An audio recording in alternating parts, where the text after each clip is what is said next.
குடிப்பதற்கு ஒரு மனம் இருந்தால் அவளை மறந்து விடலாம்.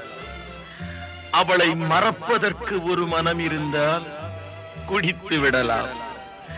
ஆனால் இருப்பதோ ஒரு மனது. நான் என்ன செய்வேன், என்ன செய்வேன்?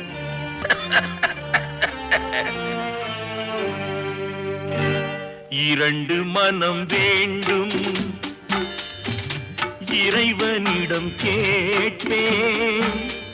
நினைத்து வாழ ஒன்று, மறந்து வாழ ஒன்று. இரண்டு மனம் வேண்டும், இறைவனிடம் கேட்பேன். நினைத்து வாழ ஒன்று, மறந்து வாழ ஒன்று. இரண்டு மனம்